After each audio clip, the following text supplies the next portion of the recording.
Radhe Radhe everyone. जय श्री कृष्णा, श्री शिवाय नमस्तुभ्यम। तो दोस्तों, आज हम लोग इस वीडियो में देखेंगे कि एकादशी कब है और सफला एकादशी हमें पूजा पाठ कैसे करना है। तो सबसे पहले ये जान ले कि एकादशी कब से प्रारंभ हो रही है और एकादशी का क्या महत्व है, इस एकादशी में क्या चढ़ाया जाता है। तो सबसे पहले हमें अपने ठाकुर जी को जगा के स्नान की प्रक्रिया कर लेनी है।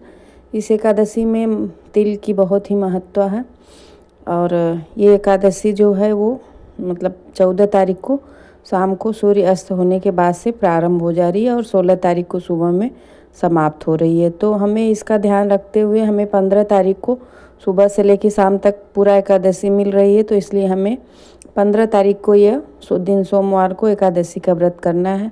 ये एकादशी जो है इसका नाम सफला एकादशी है और इस एकादशी में तिल की बहुत बड़ी महिमा है। तो यदि आप घर के मंदिर में ठाकुर जी को विराजमान करते हैं तो घर के मंदिर में साफ़ सुथरा करके वस्त्र पीला बिछा के भगवान की पूजा पाठ कर ले। और यदि आप अलग से चौकी लगाना चाहते हैं तब पर भी अलग से चौकी लगा के उस पर पीला आसन बिछा के उस पर तिल का आसन भगवान को दे के तब बैठाएं। और यदि आप घर में मतलब जैसे भगवान का पंचामृत स्नान होता है नहीं है तो मधु से स्नान कराइए भगवान का और दूध से स्नान कराइए। एकादशी की बहुत महिमा होती है। एकादशी का व्रत करने से हमारे सारे पुण्य जो हैं वो प्राप्त होते हैं और जितने भी हमारे पाप होते हैं वो कटित होते हैं। और एकादशी के दिन दोस्तों इसको कृष्ण एकादशी भी कहते हैं। और इस दिन हमें भगवान श्री हरि विष्णु की फ़ोटो जो मतलब जिस पे हमें शयन किए हुए रहते हैं विष्णु भगवान, वो वाली फ़ोटो की भी पूजा हमको करनी है। तो यदि हो सके तो घर में हवन करें, पूजा पाठ करें इस दिन और दान पुण्य करें। मतलब एकादशी के दिन विष्णु भगवान का जागरण करें रात्रि में, यही सब है। और तुलसी की मंजरी, तुलसी पत्र भगवान को ज़रूर अर्पित करें और हो सके तो तिल भगवान को अर्पित करें। यदि हवन कर पा रहे हैं तिल से तो हवन करिए, यदि नहीं कर पा रहे हैं तो हम मतलब तिल जो है वो दीप जब प्रज्वलित करते हैं तो उसमें थोड़ा सा डाल दीजिए। ये एकादशी बहुत ही खास एकादशी है और ये ठंड के टाइम में है। तो यदि आपके घर में लड्डू गोपाल हैं तो उनको नया ऊनी ड्रेस पहनाइए और उनका अच्छे से श्रृंगार करिए। डेली में जैसे पूजा पाठ होता है तो उसी हिसाब से करना है। पहले गणेश लक्ष्मी की पूजा कर लेनी है, उसके बाद हमें भगवान श्री हरि नारायण की, शालिग्राम की, जो भी आपके घर में विराजमान है उनकी अच्छे से आप पूजा पाठ करिए। यदि फ़ोटो है तो फ़ोटो की भी पूजा कर सकते हैं। यदि लड्डू गोपाल हैं तो उनका विस्तृत स्नान करा के, इत्र लगा के, वस्त्र धारण करा के पूजा कर सकते हैं। और ये एकादशी जो है ये बहुत ही खास एकादशी है। तो यदि आप जब भी एकादशी उठाएं तो ये देव उठनी एकादशी से उठा सकते हैं या फिर जेठ की जो होती है उससे भी उठा सकते हैं।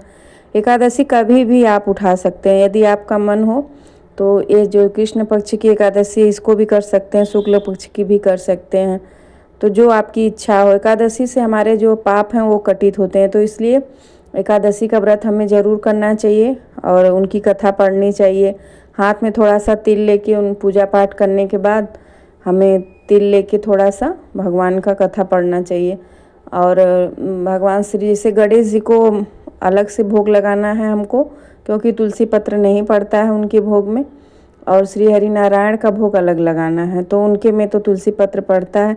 इन सारी चीज़ों का ध्यान रखते हुए उस दिन हमें यदि आपको मिल जाए तो किशमिश और ये मखाने की जो होती है माला बना के भगवान को अर्पण करें।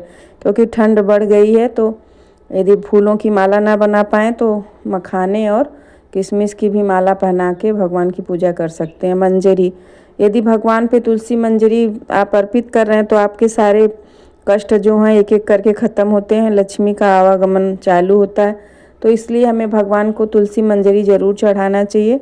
यदि आप तुलसी मंजरी चढ़ा रहे हैं तो उसके बाद फिर आप उसका क्या रिजल्ट मिला वो भी देख लीजिए। और एकादशी के व्रत में हमें दोस्तों एक दिन पहले से ही सारा नियम चालू हो जाता है। रात्रि में भी हमें दशमी के दिन हमें चावल बिल्कुल भी नहीं खाना है और एकादशी के दिन हमें घर में चावल बनाना भी नहीं है। तो ये सारी चीज़ें हमको थोड़ा सा ध्यान में रखना है।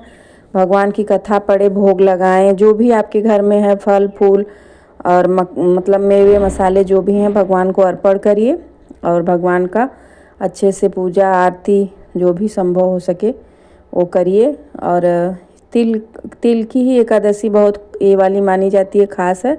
तो तिल तो भगवान को ज़रूर अर्पण करिए, और भगवान को हो सके तुलसी पत्र, मंजरी, और इसके बाद भगवान की विधि विधान से आरती पूजा। घर में मतलब लड़ाई झगड़ा इन सारी चीज़ों से बचें, किसी की चुगली ना करें उस दिन व्रत में। और व्रत के दिन सारा दिन भगवान का श्री कृष्ण गोविंद हरे मुरारी हे नाथ नारायण वासुदेवा भजन गाइए, या फिर हरे राम राम राम हरे हरे, हरे कृष्ण कृष्ण कृष्ण हरे हरे ये मंत्र जाप करिए। या हमें 5 बार या 7 बार ओम कृष्णाय वासुदेवाय हरे परमात्मा पढ़ता क्लेशनाशय गोविंदाय नमो नमो मंत्र जाप जरूर करना चाहिए। भगवान की पूजा करने के बाद ये वाला मंत्र मतलब ज़रूर जपना चाहिए। तो इन सारी चीज़ों को ध्यान में रखते हुए हमें भगवान श्री हरि नारायण की विधि से पूजा करना, वस्त्र धारण कराना भगवान को, और भगवान पे तिल चढ़ाना है। ये सारी बातें हमको ध्यान रखना। वीडियो पसंद आती है तो प्लीज़ आप लोग लाइक सब्सक्राइब जरूर करें।